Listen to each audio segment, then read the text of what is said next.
Yeah, hi, Michael. Welcome back to the podcast. How's things going with you? Yeah, pretty good, Stephen. Bumbling along, trying to keep up with all the online content. And what's Um, happening with you since we last saw each other? um, yeah, just you getting. Oh, well, I had lots of composition I got done last month because there was Hmm. nothing else to do, so it was good. Each morning I could do a couple of hours. And now the school bands are back online, so that I'm just focusing on that this week, Hmm. getting things right for them, and and then next week there's an international horn society which is doing a symposium. Hmm. So it's all online, but so that'll be interesting.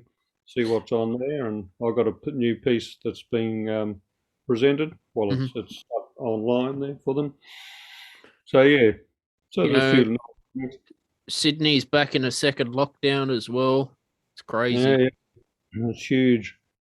You know, it's just crazy. Politicians blaming each other, Michael. They're like school kids. That's Labor it. and the Liberal government Uh, whinging. You did this, you did that. The Queensland Premier pissed off to Tokyo and you gotta wear your mask. And Glasgow Jackland got caught without a mask. I'm fed up. uh, Things happen. I know. Yep.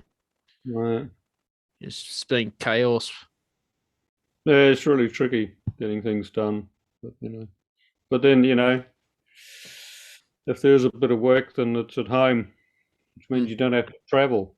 I mm, used to spend 1 to 2 hours a day traveling, mm. getting from one place to the other. So not doing that at the moment, that's for sure. Do you like working from home or you want to be traveling? No, actually, I like it, but it's just you don't get enough volume of stuff. There's not enough to keep me going. So hoping to get some government support, Mhm. done the application, see what happens. You know. Because my studio's in my bedroom and it's like say 5 p.m. is my cutoff, but I like to have I like to be commuting. That's just me. Yeah, moving around. Yeah. Yeah. But it's just what we got to adapt to. I mean, have to do our podcasts remotely for the time. I'd like to do them in person one day. Well, that'd be good. Yeah. It'd be awesome to do that. So, I've been with CD Baby as well. They're pretty good. I'm happy with them. Yeah, they do the Uh, job, don't they? Yeah. I've been busy with YouTube. I've got a new music video, Apocalypse. It's coming Okay, out tonight, very good. 6 p.m. And I'm busy with YouTube, Michael. What about you? So you're Yeah, teaching still? yeah, some teaching on a few hours a week. Um, I'll bet maybe 13 hours a week, something Mm, like mm. that. And yeah, like YouTube, done a couple of their shorts. You tried YouTube shorts, you got to keep them like 15, 16 seconds or something. Mm. But yeah, they Good went on better you. than I thought. I Yeah. can tell your channel's grown too. Yeah, got a few more subscribers in the last couple of weeks. I've just hit 100, so I'm very Have you? happy. Well, Yeah, excellent. Yeah. yeah. So it's good fun. Keeps you busy. It's a good promotion tool. Yeah, yeah, well, I'm glad people are coming on listening in.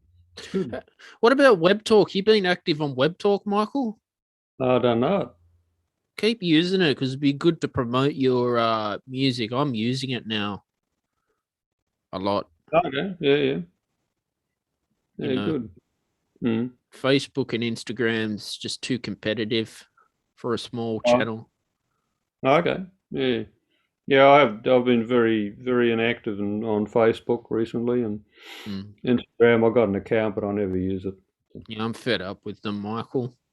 No, I just don't have time to look after them all. And Yeah, even like you said, as we joined in, if I got Skype, and I tried to get it on the other day, but then I had to use a Microsoft account, and I couldn't figure out the password, and it was just sort of like, oh, it's too hard. mm. Yeah, but Yeah. I only use Zoom and Skype, WhatsApp.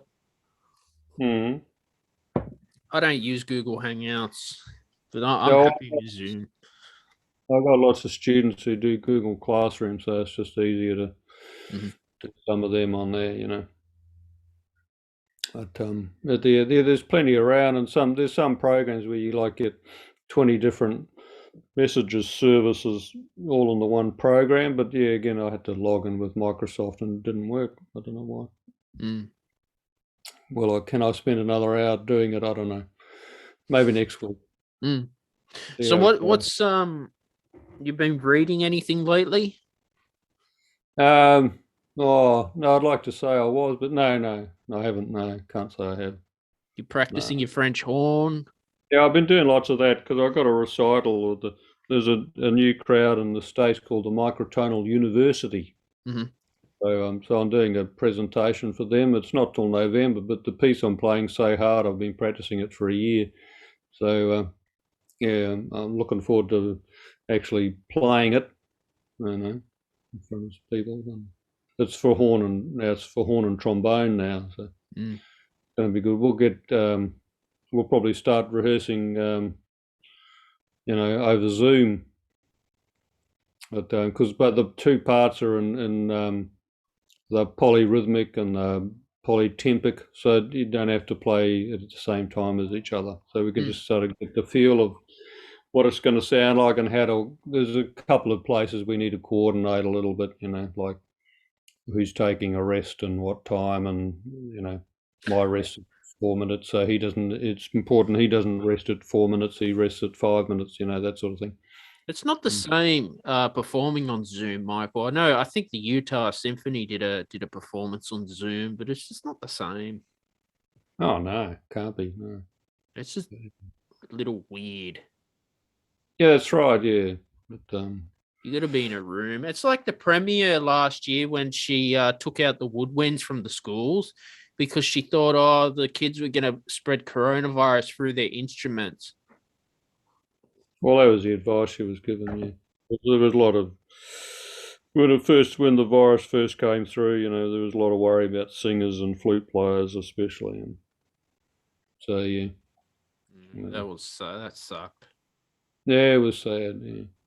Yeah, And Zoom as well. I know all the classes are going back online now.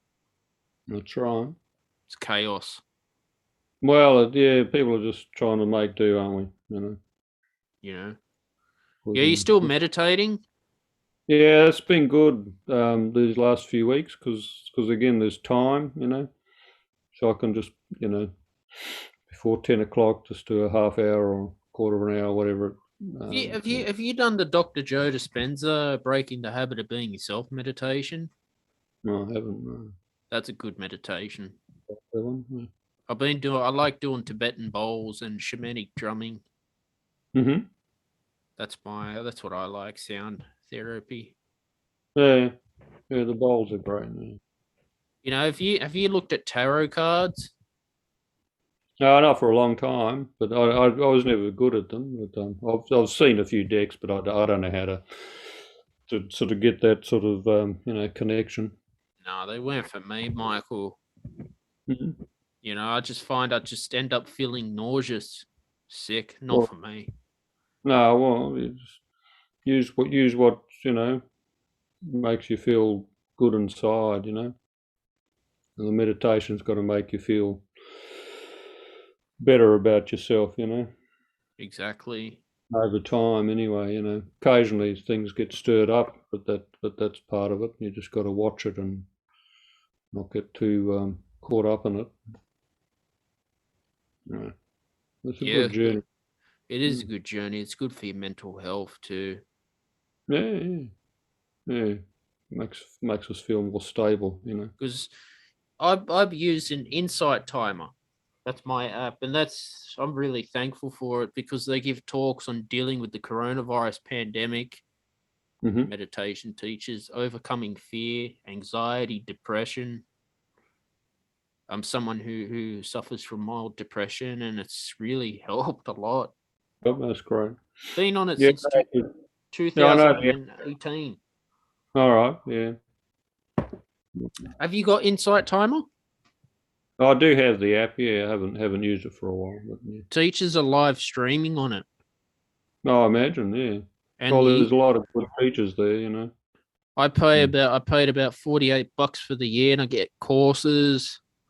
No, that's a good price. Very reasonable.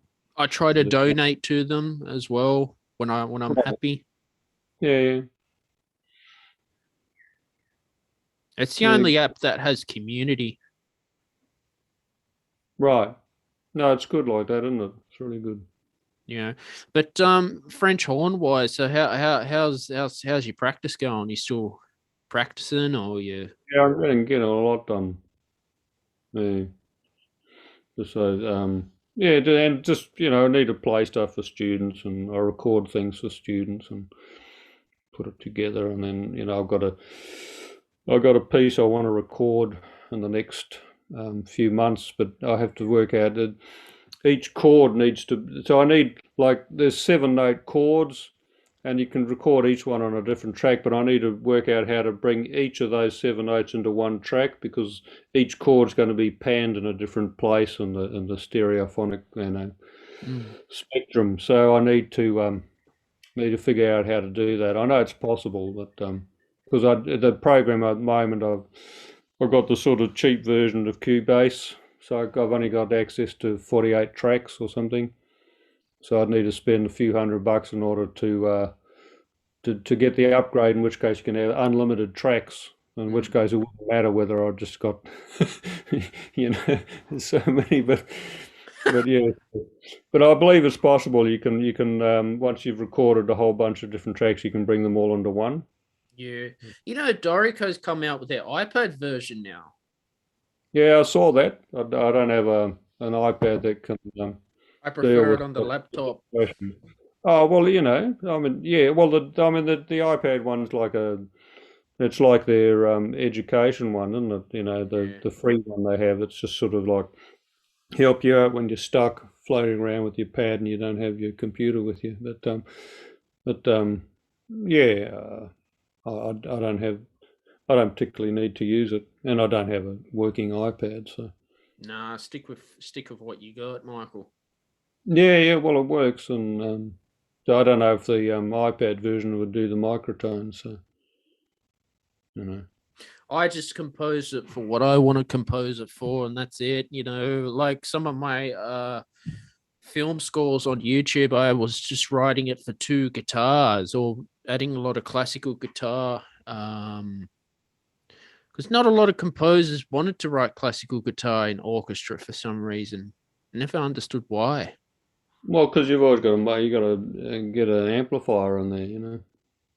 It's not practical to do it without an amplifier, so it sort of changes the dynamic. You've Oh, got to you be very. can now. No, no, but I mean you can for sure over the last 100 years, but it's a different sort of feel when you got one instrument going through a speaker system and the other's not. Yeah. How to organise that? It's very very tricky to for the composers to balance it well.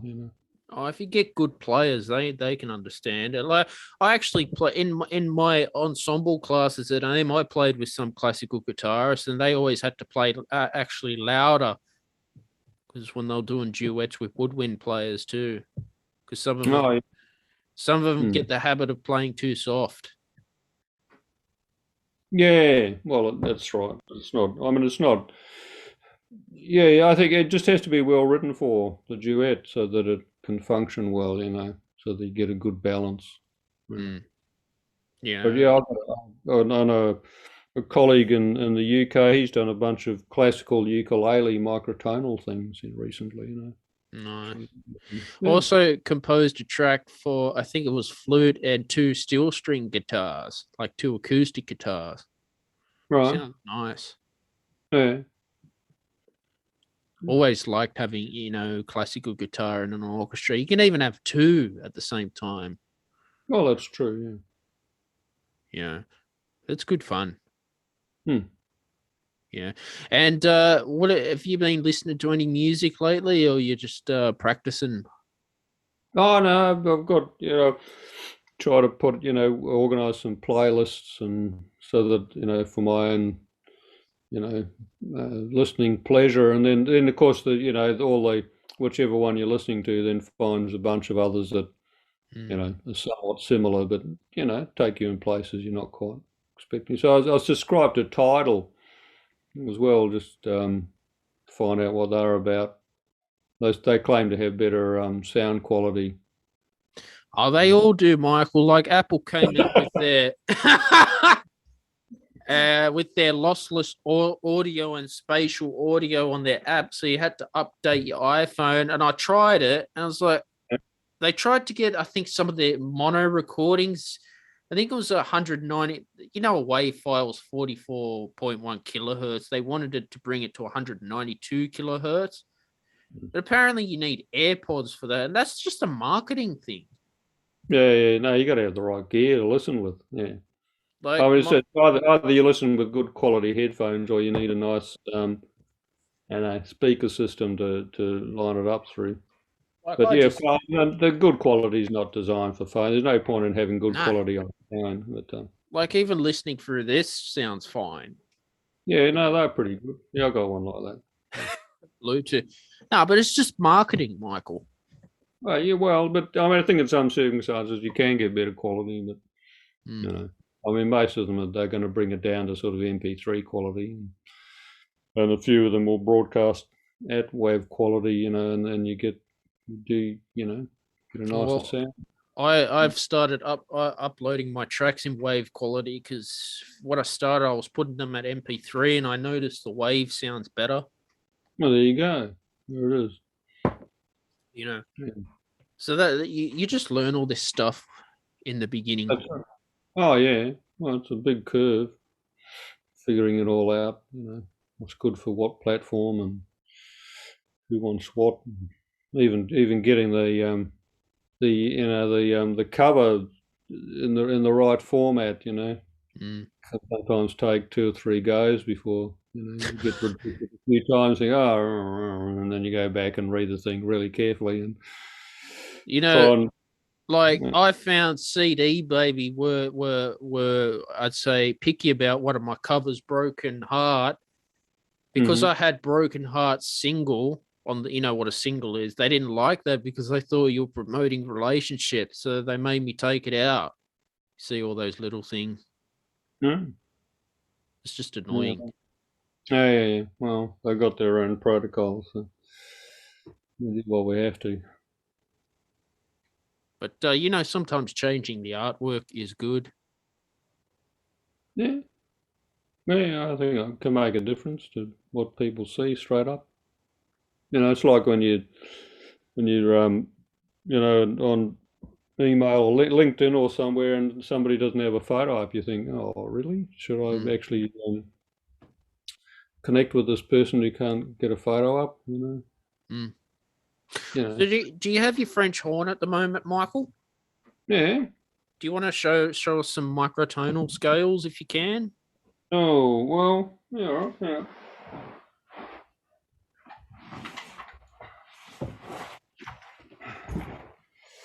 And tell the audience what make your horn is and what's the quality.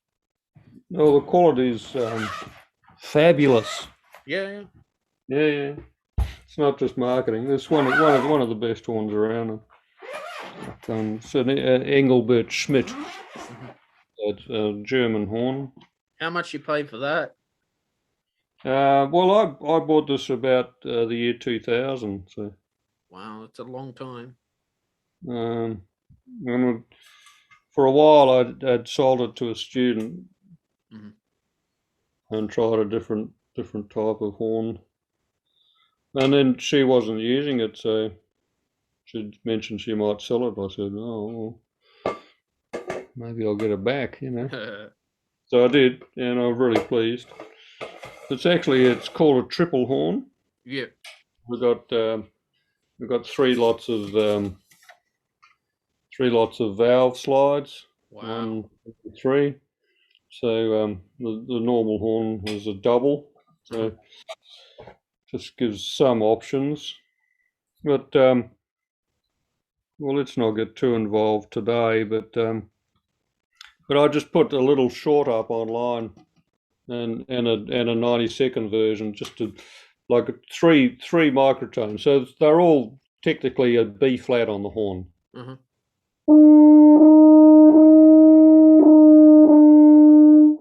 And it's simple to play on the horn, and they're just different harmonics of lengths of tube. So this one,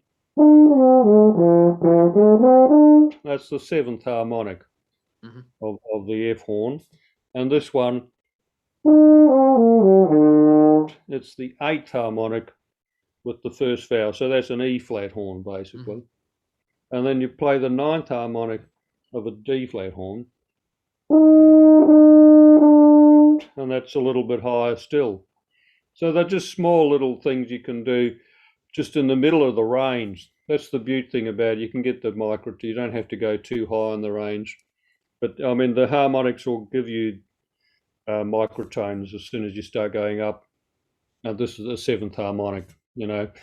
And the 11th harmonic is one that's featured in like Benjamin Britten's Serenade. That interval there. So it's wider than a perfect fourth, and it's not as wide as an augmented fourth. So Mhm. it's pretty much between. So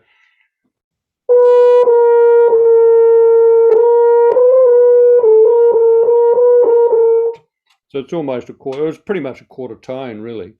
And So there's is the horn hard to play? well, it's hard to be accurate. It's 'Cause I know, slippery.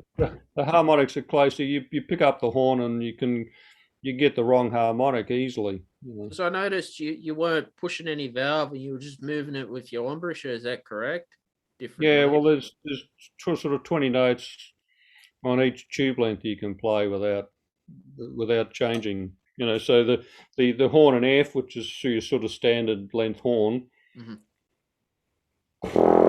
that's the fundamental. That's the lowest note an F horn can play, and so the next harmonic's an octave up, and the next one a fifth higher, and then the fourth's an octave of the second, which is an octave of the first. So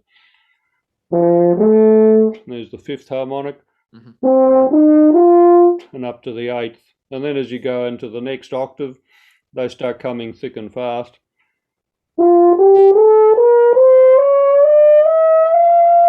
So you've got 8 notes in the top octave there.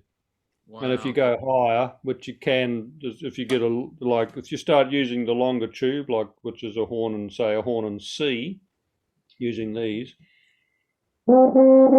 here we get all that big range of notes in this octave.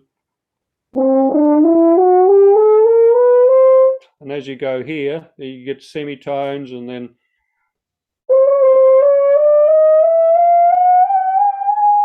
you can get, but they're just very, very hard to pinpoint them, accurately to say, I'm now going to play the 17th harmonic of this horn. It's a bit sort of extreme. Mm. So you find ways by so setting the slides into different places. So if you pull this one out, you can match up different harmonics. So they're pretty close now.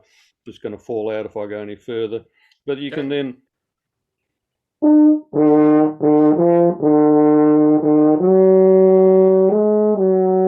you get some very wide tones and microtones in the middle of the range just by retuning the slides. So that's the sort of thing I do. And you can even get this one to come out so it's about a quarter tone, so it matches up here.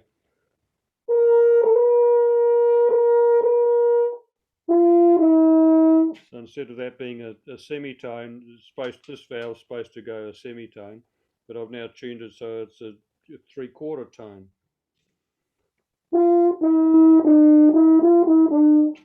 Yeah, so you've got lots of little things like that you can do. That's so cool that the horn can do that, Michael. Yeah, it just requires planning and thought about which ones you're going to use, and then if you're going to do more than that, you need another player. So the duet that I'm releasing is coming out on all you Spotify's and whatever. end of next week has got two horns tuned differently, so that we get some nice mixings of harmonies. Hmm. So yeah, just make decisions. Yeah. That's But yeah, no, it's amazing. yeah. See, brass to me looks so easy to play, but it's not, especially on the trumpet. You want to get it into the high, like the high octaves. That's hard, apparently. Yeah, it's hard stuff. Yeah, there's a lot of pressure, a lot of air pressure, and then your mouth has got to be very strong to withstand that air pressure. I mean, on the clarinet, I was using a number three reed, but if I wanted to go higher, I'd, step up to 3.5 because it just gets Hmm. easier. Even then, to like it, put a lot of it's hard to like play a high note, but play it nice, not squeak it. Yeah. Well, that takes a lot of training, finding the right, putting it all together in the right way, doesn't it? You know. Exactly. Yeah, But no, that's so cool, the French horn. yeah, good. And are you just a horn player, Michael, or you play any other brass? No, well, I can sort of make sounds on them, but I don't. No, I don't never practice them. You're just stuck with the I'm not. horn? Yeah, I did do 2 years of trumpet when I was a kid. I did trumpet before horn, and then moved over to horn, Yeah, which was good. So my mouth knew what to do to make it all work. So the transition went pretty smooth, and made a lot of progress quickly. But there was a while back in the 90s. I learned to play the tabla, hmm, the Indian drums. Yeah, so I spent a few years doing that. That was a lot of fun. I haven't played them for about 20 years now. yeah. It's always good to try new instruments Yeah, if you and that was can. good just to get that sort of rhythm. The interesting thing I found about that was the way I used my fingers was in a way similar to how I was taught to play piano when I was very young. Just to Mm, try and get the sound out of the instrument. exactly. You know, Mm. yeah, the French horn, interesting instrument. Yeah, no, it's got a lot of value. I like it a lot. Transposing too, isn't it? Yeah, that's right. Yeah. So I mean, our written C is an F concert, but all that there's lots of music we play from the 18th and 19th century where it asks for a horn and E or a horn and D or a horn and G, and so we've got to do the calculations on the fly. Mm. Yeah, or you play the instrument, a replica of the historical instrument, in which case you put in a different length of tube and it does the transposition for you. But so we don't like to see the music transposed for us because there might be that time where we want to actually get the feel of how it was played at the time, and even bring some of that character out. Even if we're playing a valve horn, I used to do that all the time. I'd just choose the tube length from the double horn that matched up with what the composer wrote, and you can get a lot of the flavour that way. Exactly. Yeah, do you like playing Richard Wagner? No, I've done a few. I've only done a couple. What have I done? I've done, I think, three of his operas complete. But yeah. No, It's there's fun. a lot of It's fun. fantastic writing on horn. It's funny. Richard Wagner's not well liked in universities when you study music for some reason. I Mm. found that. Well, I think it sort of composers sort of come in and out of fashion as to what you're going to study, and what you got time to study. Now it's to do with like because he didn't. I don't know. The Jews didn't like him or something like that. Well, it was terribly anti-Semitic. Yeah. Was he? Shit. Oh, yeah, no doubt about it. The evidence is, incontrovertible. I mean, you can see all his letters, terrible things he wrote. But he was a bit conflicted as well because he had Jewish friends, and there's even Mm, some suggestion that his grandfather was actually not who he said he was, or the actual grandfather was Jewish. So there's, we're not quite sure. Now, he certainly was very outspoken, but then he was appropriated by the Nazis as well. So Well, I mean, the Nazis did listen to his music for inspiration too. Yeah, well, they did that for a lot. They loved Beethoven. They loved all sorts. Nobody suggested we stop listening to Beethoven. But I always found Richard Wagner had some fantastic clarinet passages in it, Michael. Well, he's got some great writing. There's no doubt about it. And it's hard to play. Oh yeah, that's right. You know, The Brahms, Wagner's probably tricky. Yeah, no, it's some fantastic. That's really enjoyable to play, and there's some of it's just absolutely incredible to listen to. Yeah. So what's on your listening list? Well, I've got some. So I like to get a few of the microtonalists on there. I've got some Ellen Fullman. I've got some Warren Burt. I've got some Pauline Oliveros, and Stuart Dempster, and Craig Grady, and a bunch of people I know, and Jonathan Harvey. Yeah, it's a good list. And actually, I enjoy listening. She's not a microtonalist, but Peggy Glanville Hicks. Some wonderful stuff she's written. I recorded an opera I was part of an orchestra recording an opera of hers a number of years ago, and I'm rather fond of that, called The Transposed Heads. Yeah. That's awesome. Yeah, there's lots to find, and How you coping during the lockdown as well? yeah, no, pretty good. It's a bit frustrating now and again, or just trying to sort out how to adapt to what the students need. Figuring that out, and just so it does take a bit of time sort that through. And what I'm finding though, I mean, it's a good time to put resources together. Because again, you don't have that travelling time, so you may as well use it to do something good. But it's funny, isn't it? You put together a 2 or 3 minute video. It takes me about an hour to put it all together. Especially if you pre-record some of it through Cubase, and then you got to tidy it up, put it together, then export it, and then bring the the audio file into iMovie, and then put some text to go with it, and upload it. It can be 2 or 3 hours sometimes for just 5 minutes of content. So so I've got a backlog of things I've recorded, and I just need to put them all together. But I don't want to release everything all at once anyway. So. Yeah, exactly. Yeah. Yeah, look, Michael, thanks for coming on the podcast today. Always good to have you on. Yeah, thanks, Stephen. What are you working on lately to tell the audience where can they find you on social media? Well, look me up on Spotify or Apple Music or Amazon or Tidal or whatever you like, and I've got a piece coming out on the 13th, so Friday of next week, and it's called Arapachana. It's for two horns. So that's being played at the International Horn Festival, which starts on Monday. Awesome. Look forward to hearing that too.